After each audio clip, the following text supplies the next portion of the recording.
नमस्कार फ्रेंड्स, मी सुषमा। तर स्वागत आहे तुमचे Sushma Sharvari tasty food and vlogs मध्ये।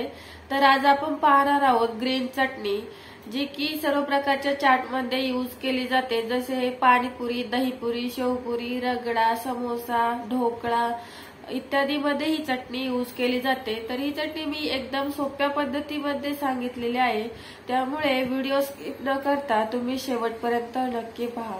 व्हिडिओ आवडल्यास चॅनलला लाईक, शेअर, सबस्क्राइब नक्की करा। चला तर रेसिपीला सुरुवात करूया। तर इथे मी चटणी बनवण्यासाठी एक ग्राइंडिंग जार घेतला आहे, त्यामध्ये 1 मूठ कोथिंबीर घेतली आहे, त्याचबरोबर 2 हिरव्या मिरच्या, अर्धा इंच आल्याचा तुकडा, 4 लसणाच्या पाकळ्या आणि इथे मी बारीक शेव घेतली आहे। तुमच्याकडे थोडी जाड शेव असेल तरी चालेल। तर ही 1.5 चम्मच वीक शेव घेतलेली आहे। तर याने आपल्या चटणीला टेस्ट छान येते। त्यामध्येच अर्धा चम्मच चाट मसाला घेतला आहे, त्याबरोबरच पाव चम्मच जिरे घेतले आहे, ते घालून घेऊया।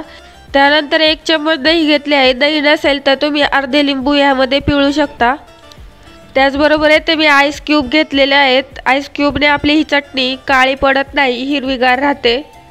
तर इथे मी चटणी विदाऊट पुदिन्याची बनवली आहे। तुम्ही यामध्ये 4-5 पुदिन्याची पाने घालू शकता।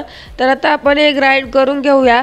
त्याचबरोबर त्यामध्ये चवीनुसार मीठ घालून घेऊया व थोडेसे पाणी घालून आपण हे परत ग्राइंड करून घेऊया।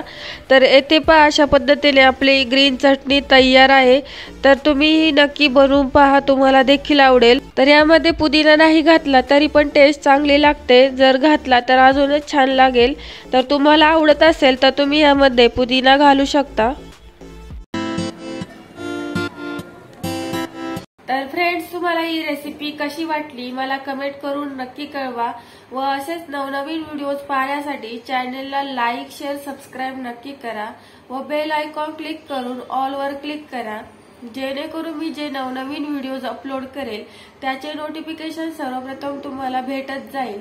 व्हिडिओ पाहिल्याबद्दल धन्यवाद। भेटूया नेक्स्ट व्हिडिओ मध्ये, तोपर्यंत बाय बाय।